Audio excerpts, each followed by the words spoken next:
আপনি এই ভিডিওতে ক্লিক করেছেন মানে আপনি কিন্তু প্রতিদিনের চিরাচরিত একঘেয়ে মাছের ঝোল, মাছের ঝাল এসবের থেকে বেরিয়ে এসে মাছের কোনো একটা নতুন রেসিপি খুঁজছেন, বা আপনি হয়তো মাছের এমন একটা রেসিপি খুঁজছেন যেটা ফ্রাইড রাইস, পোলাও বা সাদা ভাত সব কিছুর সঙ্গে আপনি ট্রাই করতে পারবেন।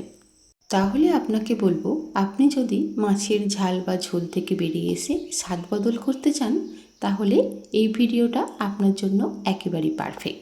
যাই হোক, আমি সাধনা আর আপনারা রয়েছেন সাধনার সাথে সাধনার হেসেলে। আজকে আমার রেসিপি রুই মাছের রেজালা। আর এই রেসিপিটা কিন্তু একেবারেই অন্যরকম এবং খেতেও কিন্তু দুর্দান্ত হয়। তাহলে চলুন আর দেরি না করে ঝটপট করে আজকের রেসিপিটা দেখে নিন। রুই মাছের রেজালা বানানোর জন্য আমি এখানে নিয়ে নিয়েছি রুই মাছেরই এইরকম 5টি রিং পিস। আমি এরকম রিং পিস নিয়েছি, আপনারা চাইলে যে কোনো ধরনের পিসই নিয়ে নিতে পারেন। এবার আমি অল্প করে ম্যারিনেশন করে নেব। ম্যারিনেশনের জন্য আমি এখানে শুধুমাত্র লবণ ব্যবহার করেছি, আর কিছু না দিলেও চলবে। যদি আপনারা চান একটু লেবুর রস দিতে পারেন, দিয়ে এইভাবে মাখিয়ে এটাকে রেখে দেবো 10 মিনিট মতো। তারপর কড়াই বসিয়ে দিয়েছি ওভেনে। কড়াইটা গরম হয়ে এলে দিয়ে দিচ্ছি সাদা তেল। এখানে আমি 3 থেকে 4 চামচ সাদা তেল দিয়েছি, আর এটা আমি সাদা তেলেই বানাবো। আপনারা চাইলে সর্ষের তেলে বানাতে পারেন, তবে সাদা তেলে বানালে কিন্তু রেজালাটা বেশি ভালো লাগে। এবার আমি তেলটা গরম হয়ে এলে মাছগুলোকে দিয়ে দিয়েছি। মাছগুলোকে দিয়ে আমি এরকম লালচে করে ভেজে নেব। যখন এরকম ব্রাউন কালার আসবে তখন কিন্তু অপর পিঠটা উল্টে দিয়ে অপর পিঠটাও একইভাবে ব্রাউন কালার করে ভেজে নিতে হবে। দেখুন, আমি একটু সময় নিয়ে লো ফ্লেমে মাছগুলোকে ব্রাউন করে ভেজে নিয়েছি। আর দুটো মাছ আমার বাকি ছিল, সেই দুটো মাছও আমি পরের ব্যাচে ভেজে নিচ্ছি। দেখুন, 5 পিস মাছই কিন্তু আমার সুন্দর করে ভাজা হয়ে গেছে। এবার কড়াইতে যে তেলটা রয়েছে এই তেলে আমি একটুখানি বেরেস্তা ভেজে নেব। তার জন্য আমি দুটো বড় মাপের পেঁয়াজ আগে থেকেই কুচিয়ে রেখেছিলাম। একদম সরু সরু করে পেঁয়াজগুলোকে কুচিয়ে নিয়েছিলাম। আপনারা যতটা সরু সরু করে পেঁয়াজগুলোকে কাটতে পারবেন ততটাই কিন্তু বেরেস্তাটা ভালো হয়। বেরেস্তাটা ভাজা হতে থাক, ততক্ষণ এখানে আমি একটা মশলা বানিয়ে নিচ্ছি। দিয়ে দিয়েছি একটা মিডিয়াম মাপের পেঁয়াজ, 5 কোয়া মতো রসুন, অল্প 1 ইঞ্চি মতো আদা, একটা কাঁচা লঙ্কা, আর সামান্য একটু জল দিয়ে আমি একটা পেস্ট বানিয়ে নিচ্ছি। দেখুন, এইরকম একটা মিহি পেস্ট বানিয়ে নিয়েছি। এবারে চলে এসেছি, দেখুন বেরেস্তাটা আমার একটা পিঠ খুব ভালো ব্রাউন করে ভাজা হয়ে গেছে। এবার আমি অপর পিঠটাও উল্টে উল্টে দিয়ে এইভাবে একটুখানি সময় নিয়ে কিন্তু বেরেস্তাটা কড়কড়ি করে একেবারে ভাজতে হবে। আমি অপর পিঠটা উল্টে দিয়ে আমি এখানে আবারও একটা মশলা বানিয়ে নেব। রেজালার মেন টুইস্ট কিন্তু এই মশলাটাতেই। এখানে নিয়েছি 5টি কাজু, অল্প একটুখানি নিয়েছি চালমগজ 1 চামচ মতো, আর নিয়েছি সাদা তেল 1 চামচ, আর পোস্ত নিয়েছি 1 চামচ মতো। অল্প একটু জল দিয়ে আমি ভালো করে একটা পেস্ট বানিয়ে নিচ্ছি। দেখুন পেস্টটা কতটা সুন্দর এবং মিহিভাবে তৈরি হয়েছে। এরকমভাবেই কিন্তু পেস্টটা বানিয়ে নিতে হবে। এবার এখানে দেখুন আমি চলে এসেছি, বেরেস্তাটা কিন্তু আমার প্রায় ভাজা হয়ে গেছে। এবার আমি বেরেস্তাটাকে তুলে নিচ্ছি। আমি এইভাবে বেরেস্তাটাকে একটা বাটিতে তুলে রাখছি। এবার যে তেলটা সামান্য একটু ছিল কড়াইতে, সেখানে আমি আরও 2 চামচ মতো সাদা তেল অ্যাড করে দিয়েছি। তেলটা অল্প গরম হয়ে এলে আমি ফোড়নে দিয়ে দিয়েছি 3টে এলাচ, 2টো লবঙ্গ, একটা দারচিনি, আর দিয়েছি একটা জয়িত্রী। একটু ভালো করে ফোড়নটা ভাজা হয়ে এলে যখন সুন্দর একটা স্মেল বেরোবে তখন আমি দিয়ে দিচ্ছি পেঁয়াজ কুচি। এখানে আমি একটা মিডিয়াম মাপের পেঁয়াজ কুচিয়ে রেখেছিলাম, সেটাকে দিয়ে দিয়েছি। পেঁয়াজটাকে এরকম হালকা ব্রাউন করে ভেজে নিতে হবে। পেঁয়াজটা যখন হালকা ব্রাউন করে ভাজা হয়ে যাবে তখন এখানে অ্যাড করে দিতে হবে যে মশলাটাকে বেটে রেখেছিলাম, পেঁয়াজ, রসুন, আদা এবং কাঁচা লঙ্কা দিয়ে, সেই মশলাটাই আমি এখানে অ্যাড করে দিয়েছি। মশলাটাকে দিয়ে বেশ ভালো করে নাড়াচাড়া করে কষিয়ে নিতে হবে।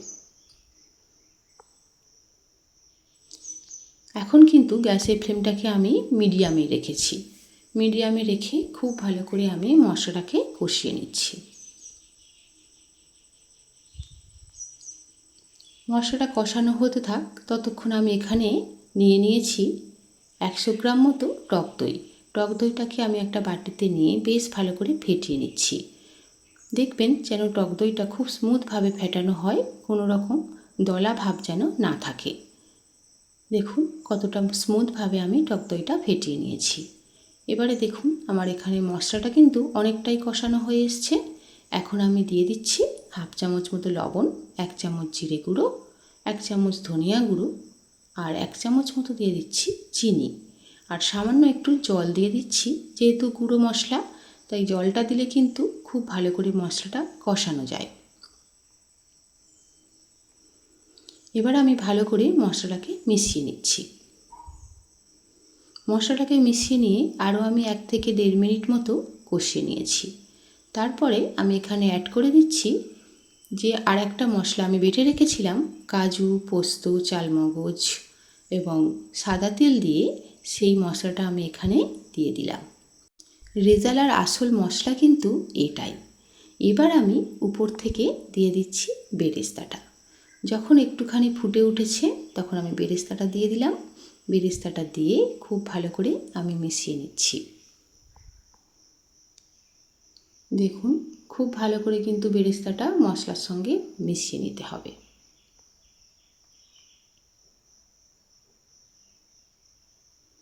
দেখুন এইভাবে ভালো করে নাড়াচাড়া করে করে বেরেস্তাটা মিশিয়ে নেওয়ার পর আমি আরও 1 থেকে 2 মিনিট মশলাটাকে একটুখানি কষিয়ে নেব। মিডিয়াম ফ্লেমেই আমি ভালো করে মশলাটা কষাবো, যাতে করে মশলার কাঁচা গন্ধটা কিন্তু একেবারেই চলে যায়। আমি এখানে আর একটুখানি মশলা আমার ছিল, সেটাতে অল্প একটু জল দিয়ে অ্যাড করে দিলাম। এখন আমি খুব ভালো করে নাড়াচাড়া করে করে মশলাটাকে কষিয়ে নিচ্ছি। যতটা সুন্দর করে এই মশলাটা কষাতে পারবেন ততটাই কিন্তু রেজালার টেস্টটা ভালো হবে। ভালো করে কষিয়ে নেওয়ার পর আমি এখানে অ্যাড করে দিলাম যে মশলাটা বেটেছিলাম মিক্সিতে, তার গায়ে কিছুটা মশলা আরও লেগেছিল, সেটা ভালো করে ধুয়ে আমি সেই জলটা অ্যাড করে দিলাম। এবার আমি ঢাকনা চাপা দিয়ে একটুখানি কিন্তু ফুটতে দেব। এখন আমি গ্যাসের ফ্লেমটাকে হাইতে দিয়ে দিয়েছিলাম।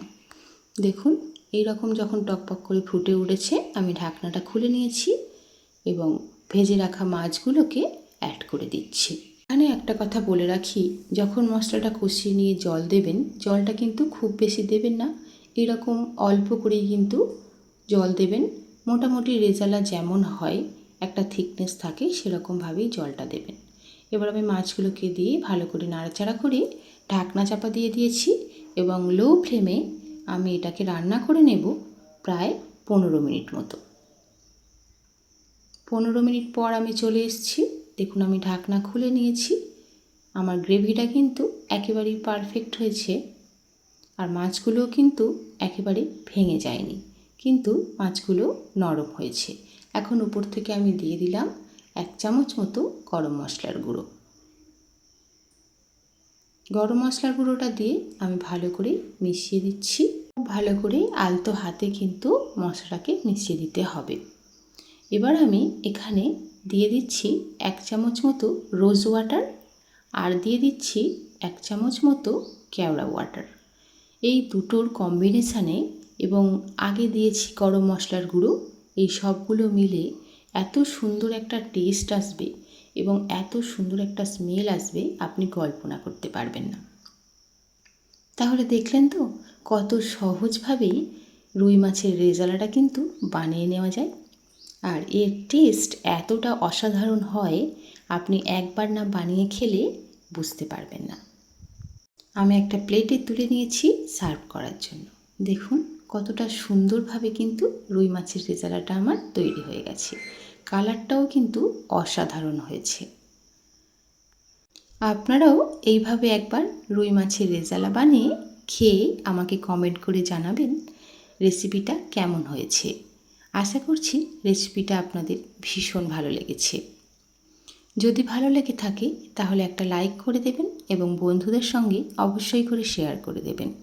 আর আপনি যদি আমার চ্যানেলে প্রথম হয়ে থাকেন তাহলে চ্যানেলটিকে সাবস্ক্রাইব করার অনুরোধ রইল এবং পাশে থাকা বেল বাটনটিকে অবশ্যই করে প্রেস করে দেবেন, যাতে এরকম আরও অনেক ভিডিও আপনি পেতে পারেন। অনেক ধন্যবাদ এতক্ষণ আমার সঙ্গে থেকে আমার এই রেসিপিটা দেখার জন্য। আজ আমি এখানেই শেষ করছি। দেখা হচ্ছে আবারও কোনো নতুন একটা রেসিপি নিয়ে।